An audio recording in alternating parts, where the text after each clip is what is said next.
So this is the fourth edition or part D of the world exclusive Diagnosis of Fleet Street today, Thursday, 8th of October 2020.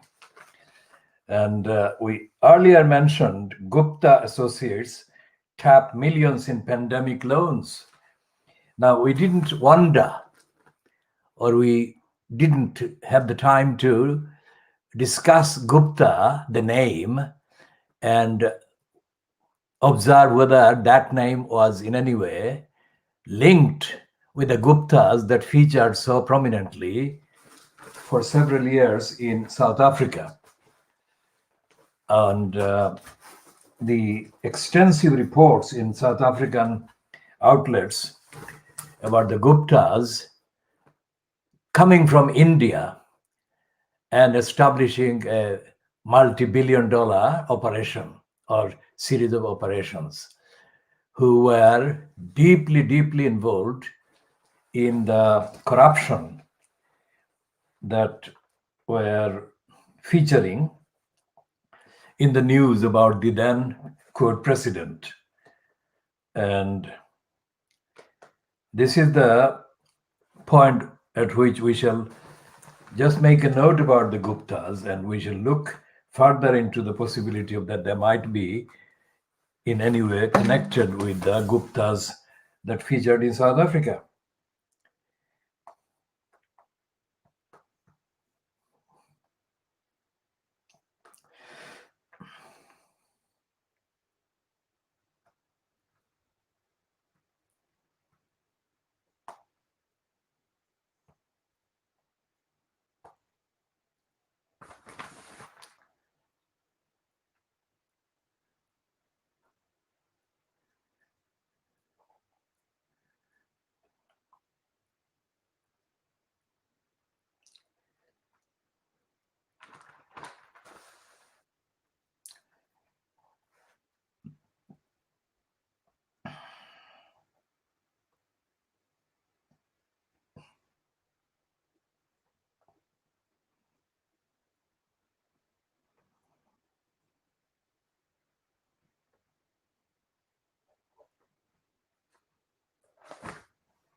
Well, this is a short kind of discussion about Sanjeev Gupta. In the entry on him on Wikipedia, there is no express mention of any connection with the South African Guptas that were so prominently featured in the coverage of corruption during the previous president, South African president. But we shall be continuing to keep an eye on this because of his featuring in the Financial Times in connection with the COVID money being made available, millions and millions of money being made available to an outfit that is connected with him. And he is connected with many outfits, and he is described as a billionaire now. So we shall be keeping an eye on that. And as part of the diagnosis of Fleet Street, we are updating this one. This edition is being used to update on the latest edition of Ian Pissoff's Private Eye, number 1532, dated the 9th of October to 22nd of October 2020. So we call him Ian Pissoff for his personal toxicity and racism and stupidity. But we cite Private Eye with due recognition and acknowledgement as part of the voluntary compliance with the rules that we follow ourselves of acknowledging sources expressly. So despite the content and the political opinions that we have about Ian Pissoff and Frantic Swine, in other words, Francis Wine, or Wynne, another racist and apparently the de facto editor of the Private Lie, because Pissoff is too busy earning money and making contracts. And but essentially, Private Eye does contain items that others don't. So that is justification enough to refer to it, and we refer to it without any hesitation and give it credit for the actual use of its as a source, its published items in our sourcing. Now, the item that we are going to look at in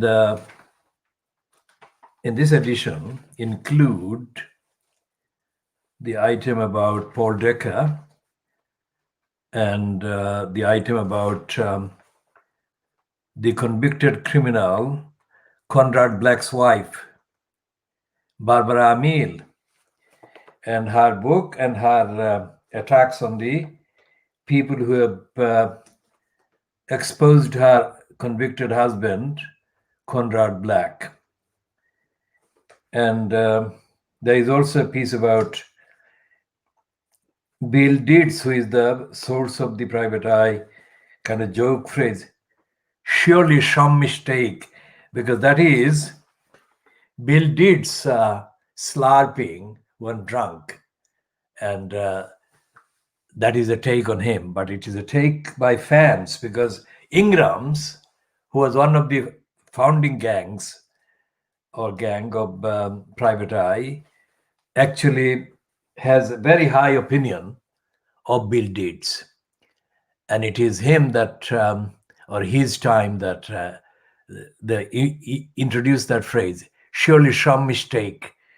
Now, the edition also covers, yes, this edition is about Barbara Amil, so we shall discuss Barbara Amil in detail in another edition. But this one, why it is so important, we picked it up only today, Thursday, because the outlets that we buy the other daily papers from doesn't sell the Private Eye. So it's a long journey.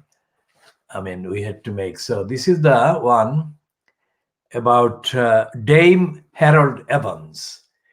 Now, we didn't mention the Dame bit in the original discussion about Harold Evans because we wanted to see what Private Lie was saying. And it is the Private Lie that actually gave him the labeled Dame Harold Evans.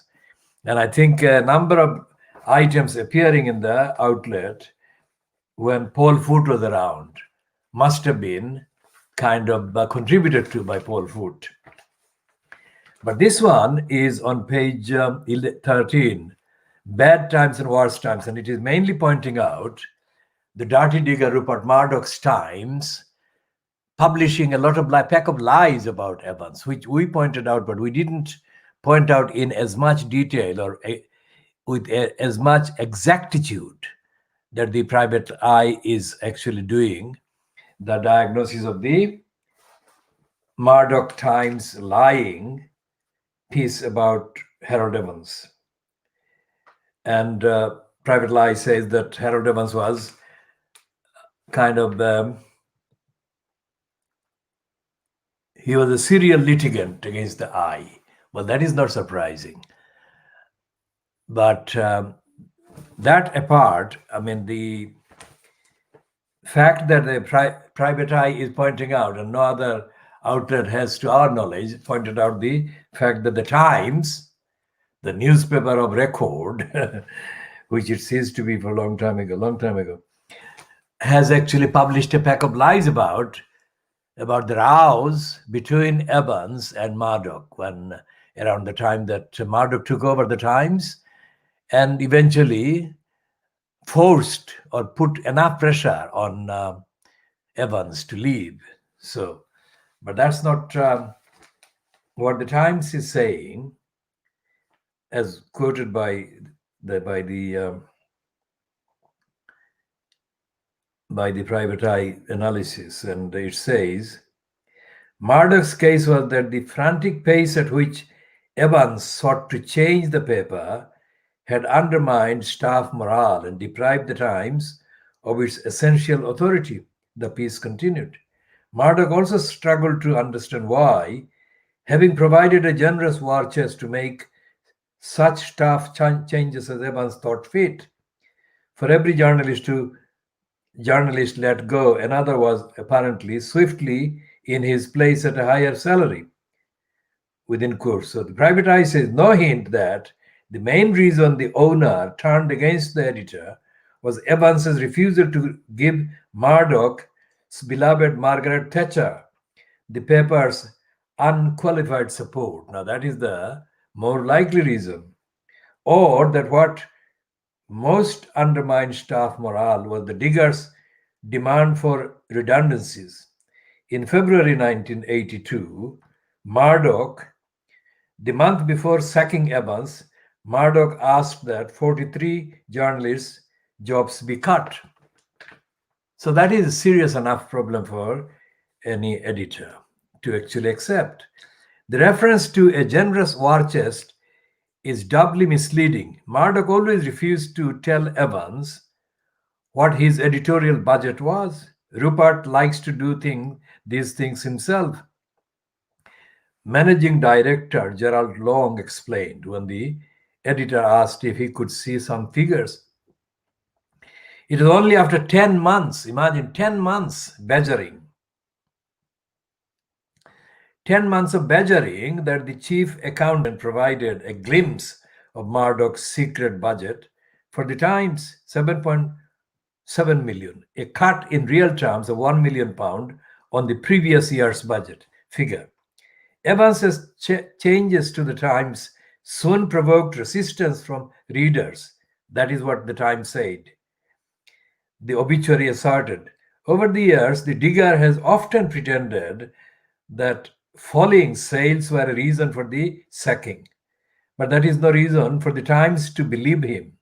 News Corporation's own annual report for 1981 noted proudly that after a few months of Evans's editorship, with no promotion, circulation has begun to move upward from 276,000 to more than 300,000 today. That was in 1981. Their own report, financial report, said. Finally, the obituary lamented, the private eye is now reviewing, in our language, diagnosing the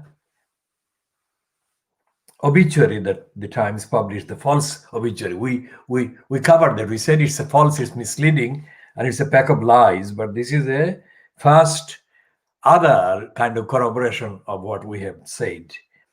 Finally, the obituary lamented that Evans never quite managed to move on from the personal animosity he felt towards Murdoch, propping up whenever the opportunity arose, as he did this year on David Dimbleby's podcast series, The Sun King, to say disobliging things about the man who had once sacked him. Fancy bearing a grudge against a man who fired him when he returned from his father's funeral. Because Murdoch, the dirty digger, sacked Harold Evans, who had just buried his father and had attended his father's funeral and returned to work. That is, the dirty digger is too kind of soft a phrase to use against a cruel kind of fascist like Murdoch. And even Dame Harold Evans deserved better. A more prominent example of Evans saying disobliging things was his appearance at the Levison inquiry in 2012, which he did, where he explained in detail how the diggers' purchase of the Times newspapers limited in 1981 was achieved illegally. That's it. That is a clincher. By a falsified financial figures and a secret stitch-up with Margaret Thatcher. There you go. The dirty digger is dirtier than the phrase dirty digger denotes or connotes, because the dirty digger may be treated as a phrase of joke, but it's not. Dirty digger is a serious threat to freedom of genuine investigative journalism in this country. But the point is that despite all this, despite the fact that belatedly, around the time of the Levison inquiry, even Gordon Brown distanced himself from Murdoch and called the Murdoch Empire all sorts of names. But despite all of that, and despite Private Eye being consistent, more or less, in its kind of outlook on the dirty digger, the digger keeps digging and keeps kind of expanding his empire of corruption, criminality, and lies, and brainwashing, and supporting the worst possible occupant of number 10 Downing Street. That is the question. Why? Once again, however, the Times had no space to mention any of this in its former editor's obituary. We shall be continuing on Evans and on Barbara Meal, and we are now moving on to a short kind of first comment about Allegra Stratton and Newsnight. Allegra Stratton was a political kind of journalist, or so it was described, a reporter on the Guardian. And on that basis, entirely on the basis that she was a Guardian kind of name, she was invited to review the newspapers on the BBC and then, on Sky, etc. But it became quite clear that she was faking, like Melanie Phillips. Melanie P., the most notorious anti-Muslim, racist, ex-Guardian name, was coming across very odd when she was writing in the Guardian. And Allegra Stratton, when she appeared on the BBC and the Sky News doing the so-called newspapers, before she was successful in manipulating the BBC to appoint herself as the political editor of Newsnight. Now, she was always coming across very odd. She had no coherence with the kind of analysis that she was supposedly mouthing. Now, all of this falls into place today. About 2 hours ago, the Independent Online has run a piece about who is Allegra Stratton. And in there, Allegra Stratton is actually described with facts that I had not seen before in that way. So, but the string is that they're saying, Private Eye is saying that the Independent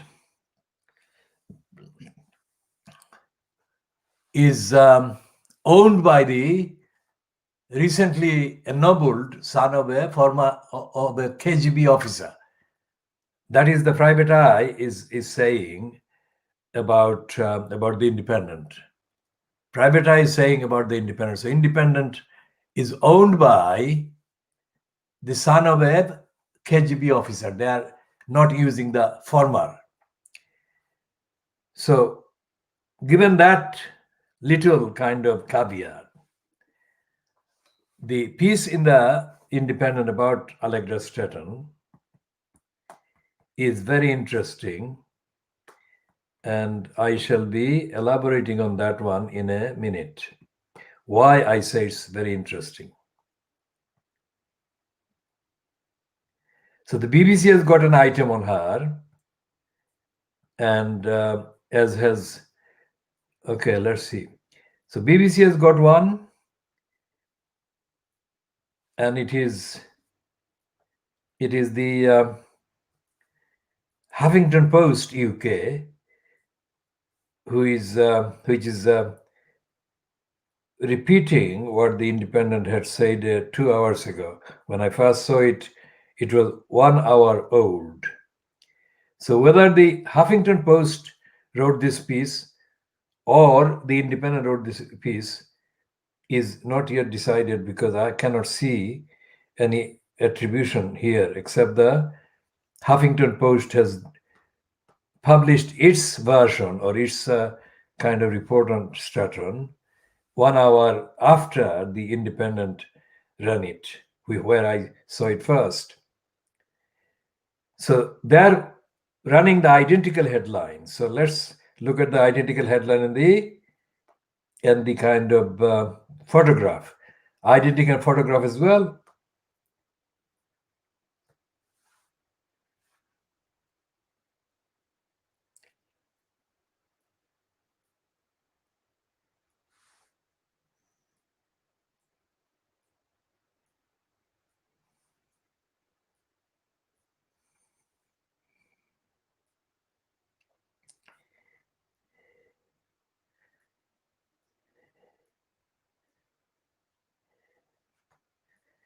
And she's married to James Forsyth, who is the political editor of the Spectre. And Forsyth is the one who is the most overrated, overhyped right-wing kind of peddler.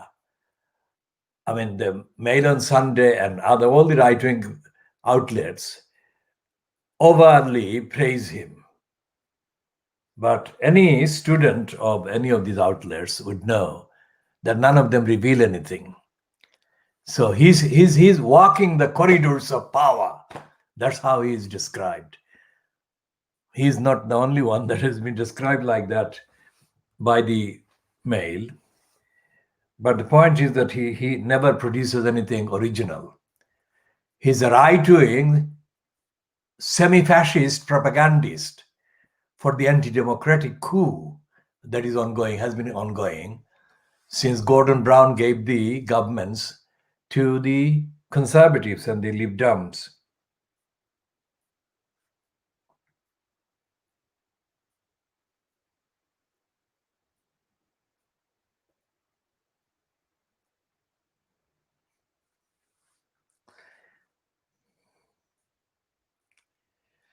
And there is the reference to Stratton that is in context extremely relevant to Tower Hamlets is that piece in the Independent Online that we have referred to said that while she was at Newsnight, she did a hatchet job against the poor. and as part of the narrative, propaganda narrative for the conservatives, justifying cutting the kind of benefits to the poorest. And the remark that she made, as stated in the piece in The Independent, is the one that we shall be kind of examining in detail later, but just referring to this one, right? As political editor of Newsnight, Stratton faced a backlash in 2012 for her report on the government's proposed cuts to welfare benefits. Now remember, 2012 was the year, it was at least 3 years before Lutfur Rahman was kicked out of the post as elected mayor of Tower Hamlets. So 2012 was very much during the time that Lutfur was, quote, in post, in the post of the corrupt mayor at the expense of Tower Hamlets. In an interview with single mother Shanine Thorpe from East London, Stratton suggested to her it was a choice you were making to receive housing benefits and live in her own home, rather than stay with her mother. At the time, the coalition government was attempting to end welfare as a lifestyle choice. Thorpe complained that the report implied she was unemployed, when in fact, she balanced a job with bringing up her daughter. Immediately after filming, I was upset. I felt as if I had been mugged, she wrote. I had been led to believe I would be defending young people from benefit cuts, not defending my family. The program apologized, although that appears to have been removed from the BBC's website. Following a series of outraged headlines, which included how Newsnight demonized a single mother.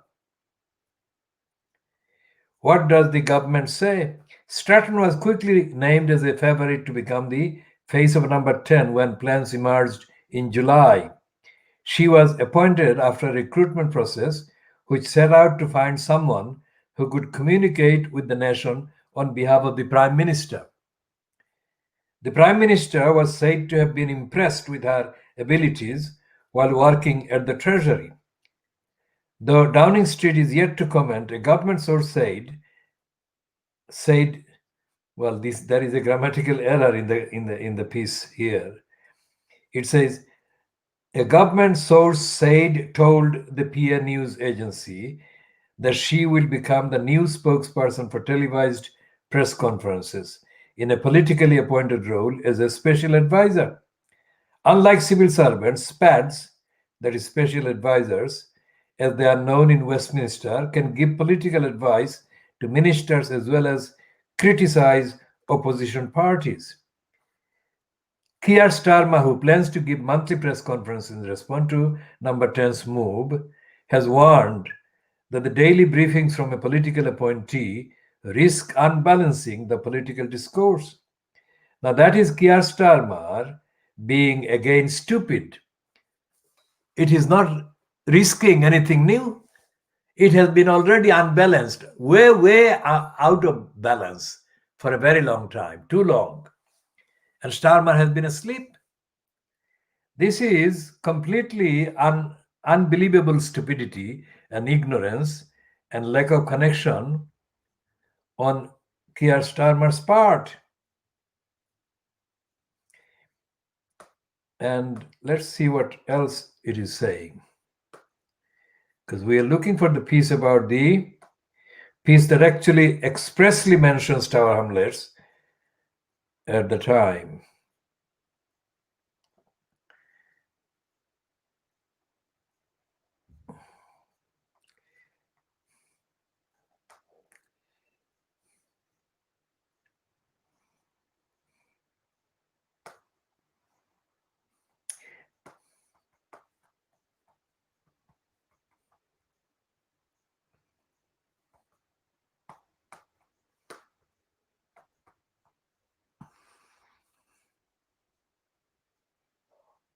So this headline is appearing everywhere. Okay. So there is a piece in the 21 May, dated 21st of May, 2012, on the East London Idiotizers website, which says Newsnight issues apology after Shaneen Thorpe petition. The BBC has been forced to issue an apology to an employee of Tower Hamlets Council after she claimed she was misrepresented in an interview she conducted with Newsnight. Working mother Shaneen Thorpe was interviewed by Newsnight's political editor Allegra Stratton in connection with changes to housing benefit and welfare reform. Shaneen, who receives housing benefit, complained that the report created an unfair and inaccurate impression of her situation by implying that she is unemployed when in fact she works for Tower Hamlets Council. Following the broadcast of the interview on Wednesday, May the 23rd, Shaneen started an online petition to demand an apology from Newsnight. However, it was not until today, Wednesday, which is what date again? 30th of May, that is a week later.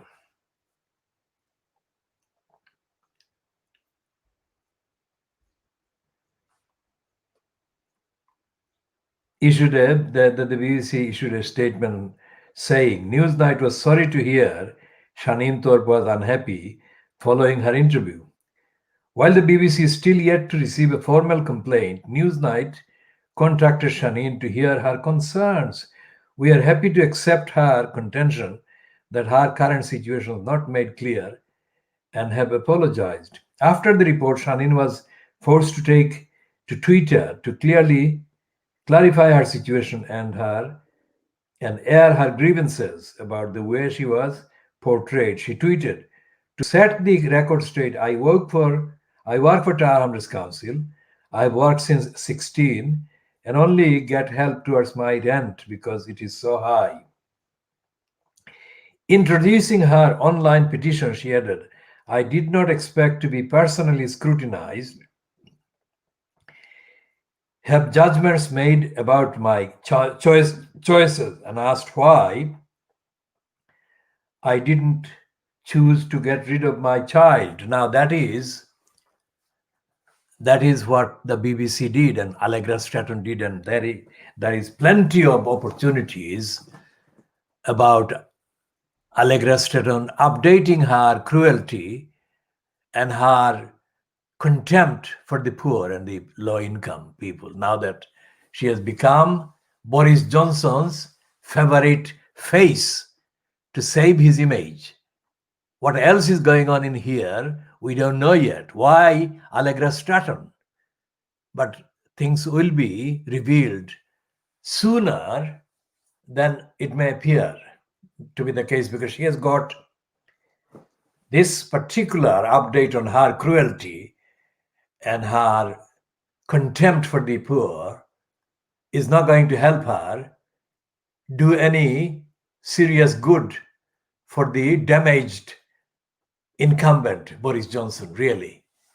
Whatever else is going on between them, why he picked her and what was the actual so-called process, we shall seriously want to know more about that. Now, going back to Tower Hamlets Council. Tower Hamlets Council was reported in the independent version, which we shall find again. It is somewhere, but not in the last kind of 30 results that we have time to look at. The Tower Hamlets Council has been quoted and was quoted at the time in 2012 as supporting its employee, Shaneen Thorpe, as against the BBC's portrayal of her, about her situation being that she was having to pay too high rent, and that's why she was getting housing benefit. Now, Tower Hamlets Council is run by a corrupt cabal, and in 2012 it was as corrupt as it had been before. And in 2012, Tower Hamlets Council was colluding with the crooks and racist liars of Tower Hamlets Community Housing, fronted by the chief executive and former Tower Hamlets Council housing manager, a manager, not the manager, it was a manager based in the Bethnal Green area, Mike Tyrrell. So they were harassing and they were telling lies and they were stopping housing benefit without any reason, without any evidence that stoppage of the housing benefit was justified or required, because none of the particular affected tenants' conditions or situation or circumstances had materially changed in financial terms. But they were doing that, cutting the housing benefit and causing the tenant to incur unnecessarily, and despite the fact that they didn't have to incur housing arrears, the rent arrears.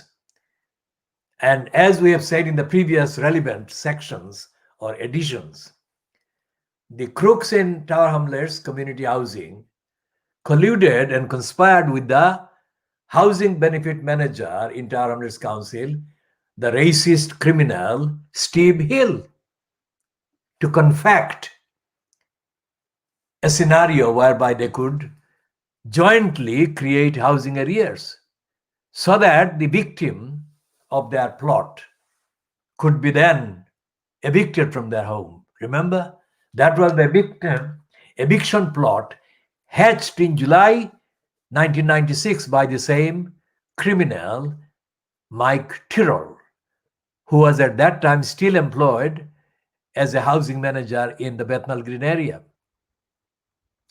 And he decided to punish a campaigner against racist attacks taking place on a housing estate owned by Tower Hamlets Council in July 1996.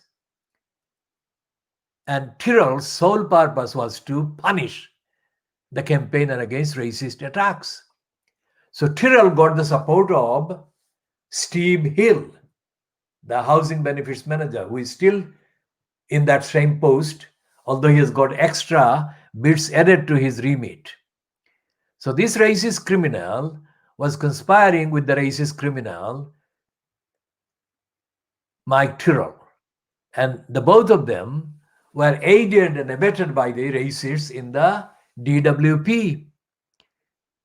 Because housing benefit, when a tenant is in occupation of a council-owned property, it is housing benefit. And housing benefit is described as being available to persons based on means testing. Means testing is not dependent on the DWP benefit or not. Means testing is an independent kind of assessment which is based on entirely the means of the person, whether they have the means that allows them enough money to pay the rent that is charged. That's it. And whatever the rent is paid essentially if the means is not there. And despite the fact that no circumstances changed, Steve Hill and Mike Tyrrell conspired and caused arrears to occur against the particular tenant at least 10 separate occasions in less than 6-7 years.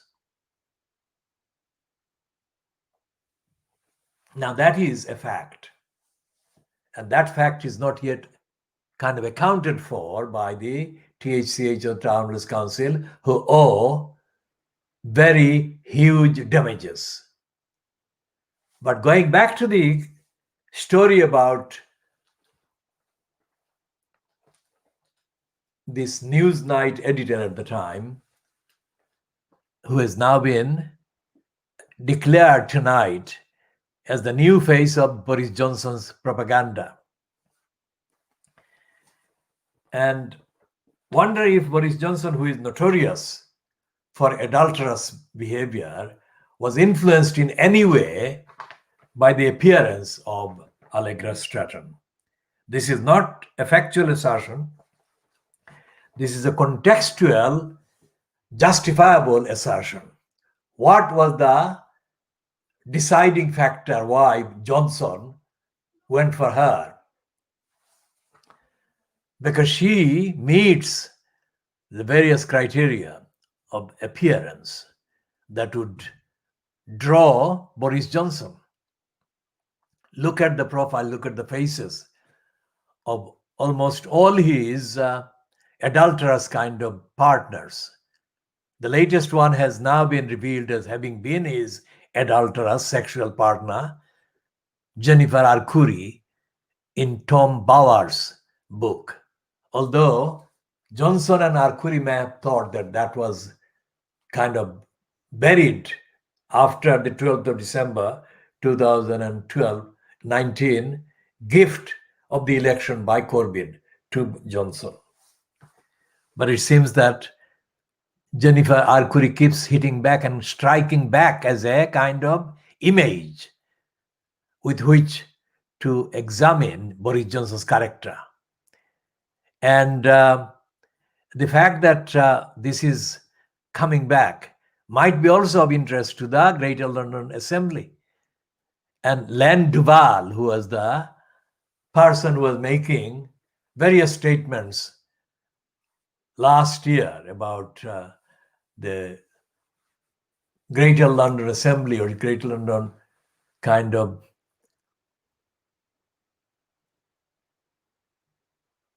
funding being made available to Jennifer Arcuri when Boris Johnson was in post as the mayor at the expense of London. Now, Len Duval has not surfaced in the media to our knowledge in the recent past, not at least since the election of the 12th of December 2019. It is possible that he might surface in the near future, given that Tom Bauer's revelation has been quite widely published. And everyone, including Len Duval, is acutely aware of the adulterous character and the adulterous, dishonest personality and lack of integrity by Boris Johnson. So, the way that Allegra Stratton has been portrayed in these reports that we have had a general understanding of, but not complete A to Z kind of understanding or reading, shows that she is going to add to the image of negativity for Boris Johnson because of her own negative, cruel personality and past. The item that we saw in the Independent online said that she had said people shouldn't have got pregnant or have children if they can't afford the children. So this is not just a kind of right-wing opinion. It's an opinion that is straight from the book of the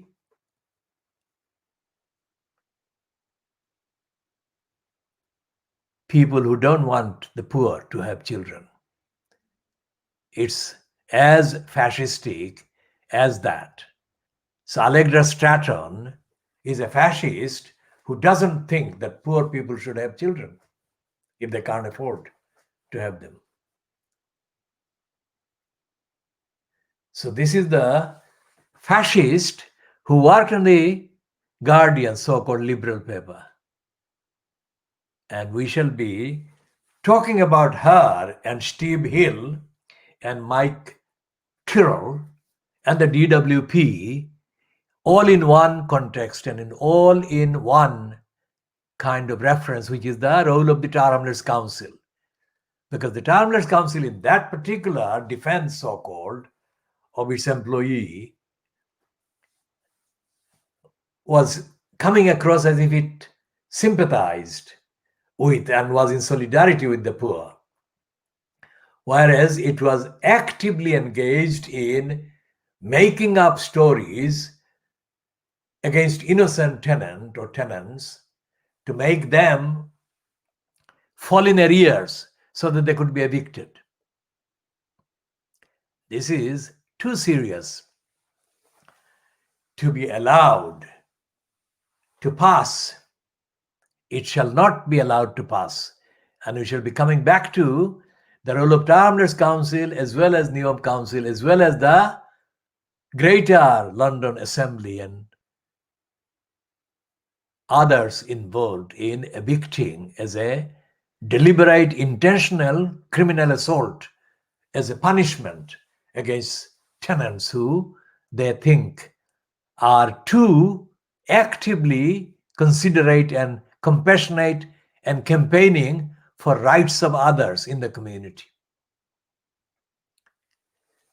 Now, we go back to the Private Eye edition, this edition, which is dated tomorrow, fortnight edition, tomorrow, 9th of October to 22nd of October 2020. And the serial edition number is 1532. So they have got a piece about Paul Decker, until very recently, the editor of the Daily Mail. Now, before Paul Decker got permanent position as the editor of the Daily Mail, he was editor of the Times. And when this criminal was editor of the Times, there was a piece in the Times against people who care for animals and condemning people who care for cats that are subjected to cruelty. And that piece was published in the Times as a column by a fascistic woman who used to work on the Radio 4 Today program. That was the first part of the 1990s. So to cut it short, I actually wrote to Decker and demanded that my response to that cruel piece be published. It never got published, but I ended up having about 50 to 60 communications. In the early 1990s, it was the age of the fax. To us ordinary people, it was the age of the fax. Internet and emails were yet 10 years away from us. Anyway, so I ended up writing about 50 or 60 letters, all by and sent by fax from the Cannon Street Road. Now, the Cannon Street Road, any geography, connects to the highway in Wapping. And it is Wapping Highway where the Times was situated, the Sun was situated, the Sunday Times was situated. So it was literally at most 10 minutes walk from Cannon Street Road to Cannon Street Road, which is on the new road side. So, and Decker didn't publish any of my letters or comments. The Times did publish a letter or so in from that same address in Cannon Street Road, but it was not anything to do with the cruelty to animals. It was about the foundation of the Committee for Bangladeshi's Rights in the UK, which I had set up in July 1989. So Decker is an embodiment of everything that is too bad in Fleet Street or in the name of journalism, in British journalism. Paul Decker, Kelvin Mackenzie, Charles Moore. These are some of the nastiest characters that have defiled the basic duty of journalism, telling the truth and objectivity. And all of them are racists. All of them are liars. And all of them are crooks. And they have a long record of cooking up stories, making up things. So they are fakers. Long before the phrase fake news came to be in the book, they were fakers. And I have been actively, rigorously examining their fakery all this time. So the private eye is running this piece about daycare being lined up by Johnson to head the Ofcom. Now, Ofcom is not up to the job, up to the task. Just like the BBC is not up to the task and the BBC is not delivering what it was supposedly there to deliver, that is, telling the truth to the power and telling the truth, full stop. Ofcom is not even doing 1% of the job that it is supposed to do and it is needed to do. But Ofcom, before DECA takes over, is far preferable an organization, given all its weaknesses and failures and everything. So that's the way that I put it. And the private eye, let's see what they're saying.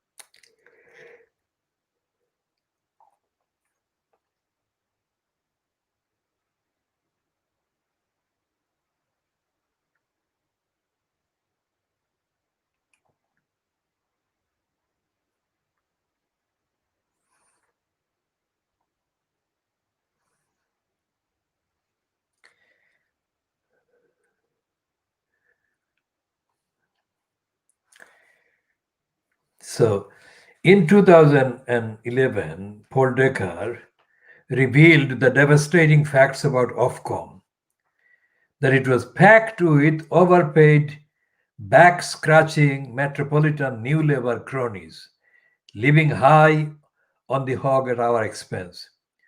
When Lord Justice Levison suggested in November 2012 that Ofcom might become the new statutory backed enforcer of press regulation, the Daily Mail returned to the fray. Ofcom was the most controversial, bloated, and crony tainted of all the Blairite quangos. It was, the Daily Mail added, a very cozy left wing nexus, and one where journalists with experience of the popular press are conspicuous by their absence. Now, typically, Private Eye ends this piece with this supposedly ironic kind of one-liner. Not for much longer, perhaps, meaning that it is not going to be very cozy left-wing nexus and one where journalists with experience of the popular press are conspicuous by their absence. Because if Decker is appointed to head Ofcom or control the Ofcom, then Ofcom won't be a very cozy left-wing nexus. It will be a right-wing nexus of journalists with experience of the popular press who will be conspicuous by their presence because Decker will take over. But this is Private Eye's limitation. Private Eye doesn't recognize the fact that racism rules and that corruption rules. This is a kind of typical contradiction and hypocrisy. Hypocrisy is not a criticism that is kind of devastating, let's say, because it's so many of the institutions and agencies and personalities can factually be found to have been hypocritical. There has to be stronger evidence to condemn a criminal like Dacre and a criminal like Calvin Mackenzie and a criminal like Charles Moore. These are criminals. Just like Allegra Stratton is a criminal who thinks that poor people should be prevented from having children, let's say. All of them believe in the same agenda. And so therefore, it is not very far from what Keir Starmer actually believes. Remember what we have chronicled, outlined and summarized and updated about Keir Starmer earlier today. Because in 2013, Keir Starmer, the leader of the opposition now, was saying he published a long list of new regulations making it easier to stop welfare benefits reaching the poor. And he called them cheats, benefit cheats. And he bracketed them together with big tax dodgers or tax evaders. As I explained in the particular edition earlier today, tax can only be dodged and avoided or evaded by those who have the money to owe any tax. A poor person who doesn't have even enough money to feed themselves or their family, if they've got a family, or an individual to feed themselves, if it is an individual person who is in poverty, cannot have any tax because they haven't got even the basic money. And tax is only payable if there is a threshold that is exceeded and there is enough disposable income and liability arises after that. So Keir Starmer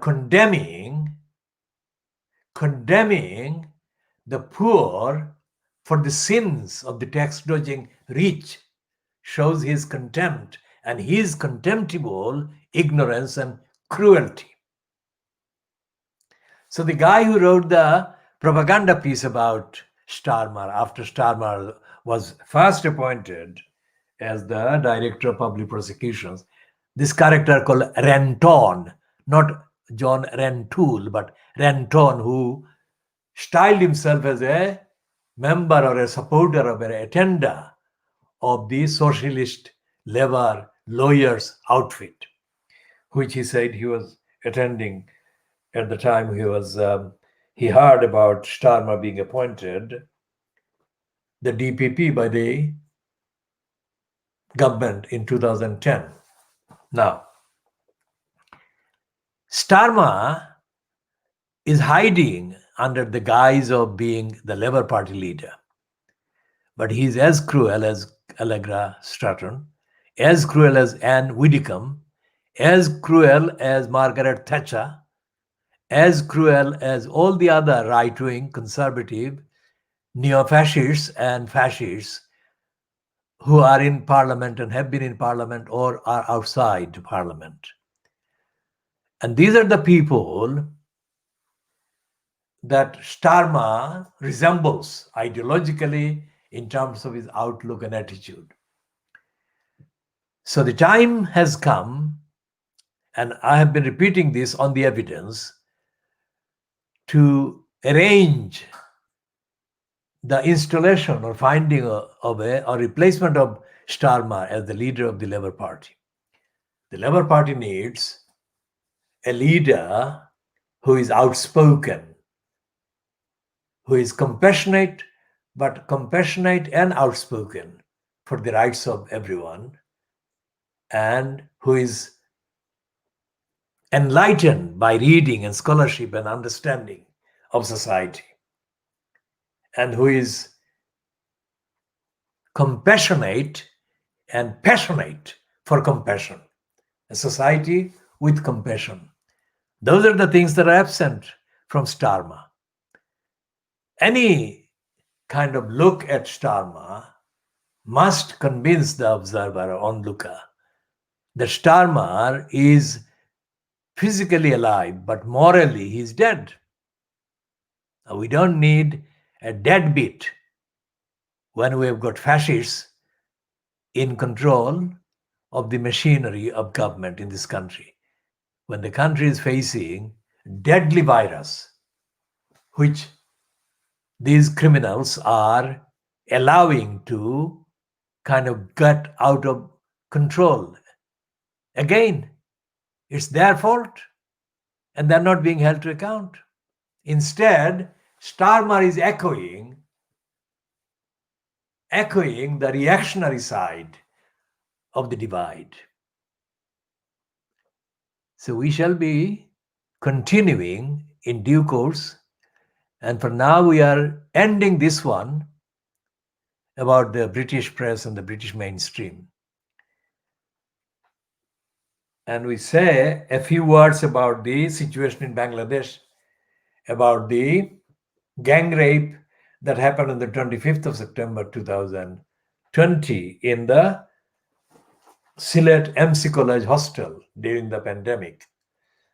I saw on the bus this evening in East London a known kind of fan or supporter or propagandist, whatever, of the party in power in Bangladesh. And the person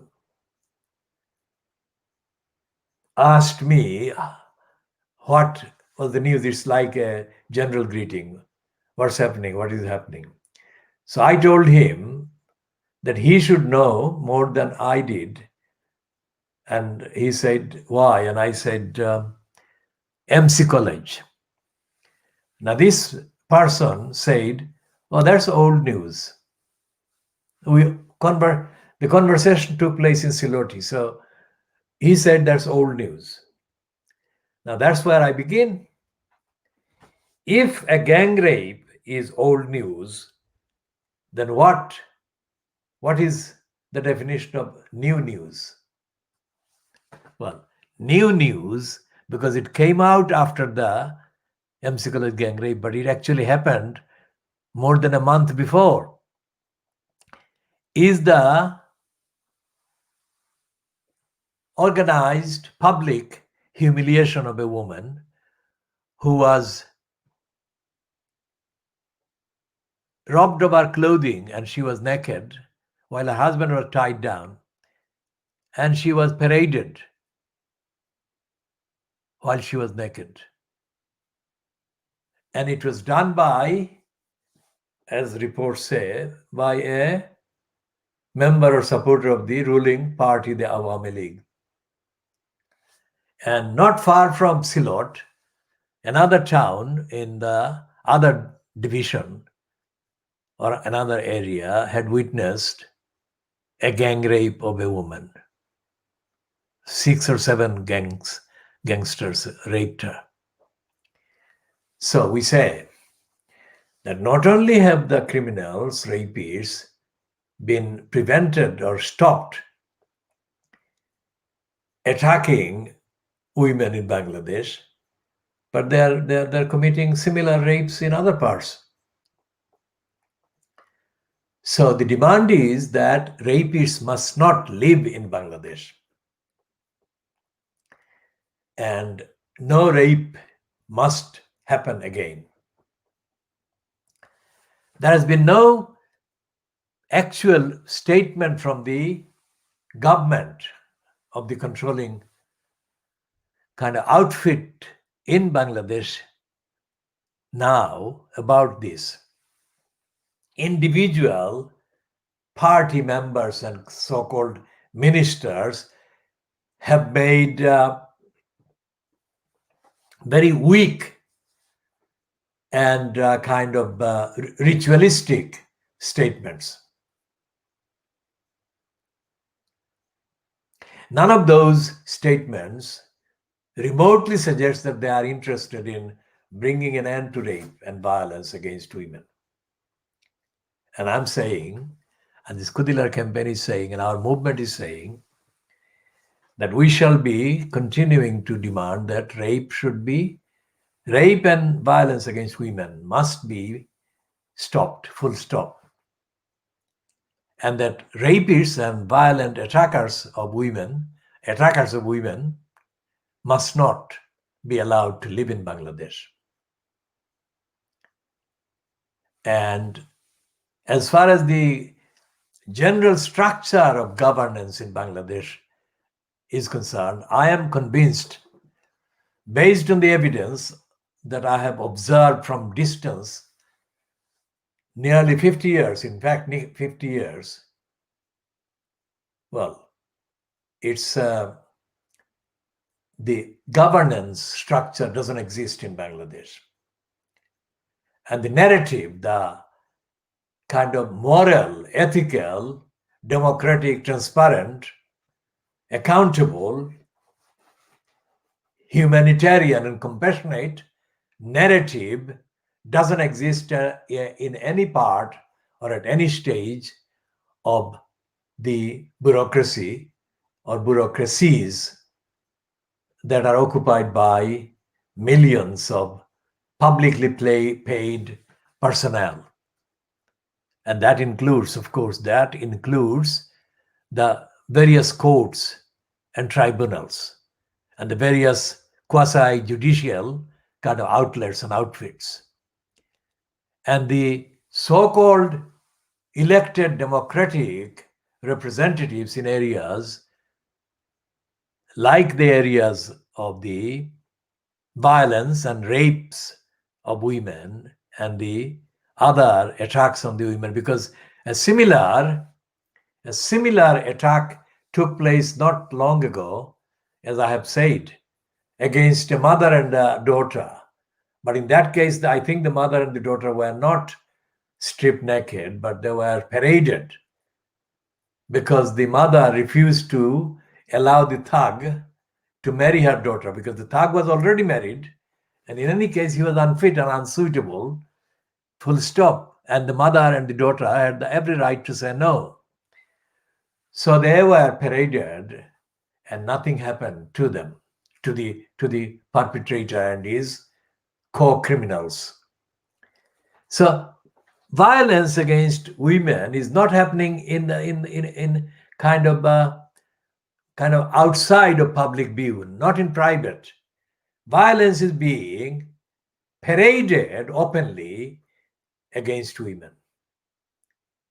I mean, what is going on?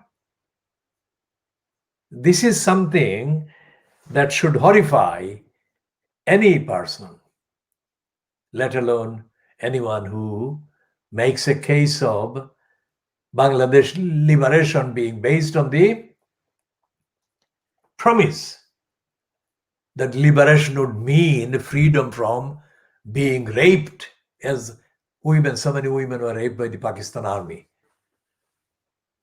and organized by the Pakistan army, and their agents and supporters also carried out rapes against the women, Bangladeshi women. So how can that country allow women to be raped? Not by Pakistanis or their agents, but by the active members of the party and its so-called youth and student wings, the party in control of the governing institutions and power of governance in the country. How is that possible? And how is that not too much? How is it that a supporter of the government party or regime asks me to give them something new, newer than that? What is new? What can be new and newer and more interesting than that? More attention deserving than that? If that is the state of mind, then of course Bangladesh is not going to ban violence against women, and rape is not going to stop in Bangladesh, and rapists are going to live in Bangladesh, which is absolutely not acceptable in any way, shape, or form. And all campaigners for justice, human rights, must come together in supporting the demand that rape and violence and violation against women in Bangladesh stop, full stop, and that rapists do not and violent people who attack women and women's rights do not live in Bangladesh. It is not complicated, but it's a challenge that is the top number one challenge in political terms, in terms of society. And the people who are in the judiciary, people who are in the police and the prosecuting kind of outfits and the arresting outfits and all the other agencies that I don't know individually the details about, but there are various agencies that go under various names and go by various things, including the rapid action or something, rapid action bureau or something, that actually is faster than the police, and it goes and kind of makes arrests and so forth. All these agencies must be held to account. And the criteria must be simple. And I'm stating the simple criteria. Did they behave in accordance with the universal human rights of the woman in terms of the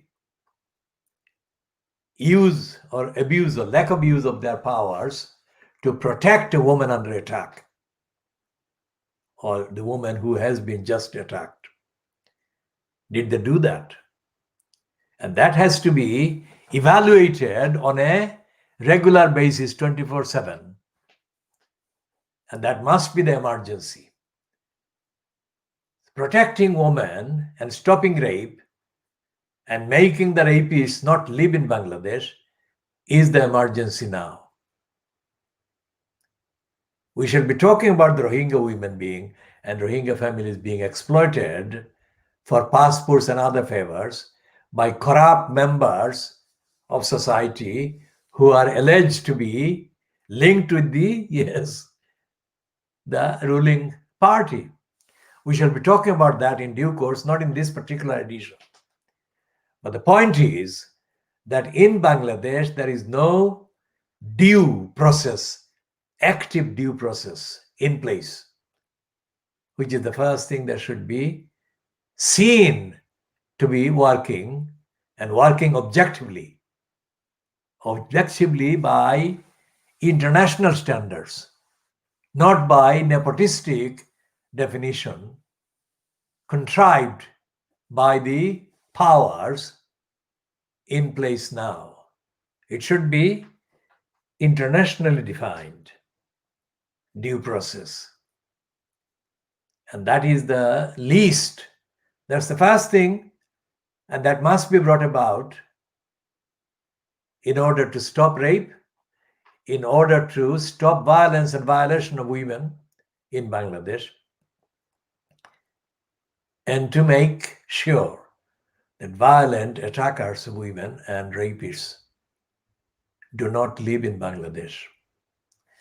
We shall be continuing to update on all these and other relevant items. This is 1 minute past 11 GMT on Thursday, the 8th of October 2020. So this has been part D of the world exclusive diagnosis of the media in Fleet Street in London. But of course, our context has been topically extended to include the behavior of Tower Hamlets Council, the behavior of Tower Hamlets Community Housing, the behavior of the racists at the mainstream media, and that target of Allegra Stratton's contempt and fascistic demand that the young woman should not have produced children. She is a black woman, and that was from 2012. And when the Tower Hamlets Council was standing up, allegedly, for its employee in 2012, the same Tower Hamlets Council was carrying out an extensive series of attacks against the world unique collection of ongoing action materials that are not available anywhere, and which materials are the basis of the assessment that they represent damages worth trillions of pounds, as explained before, and as will be updated in due course.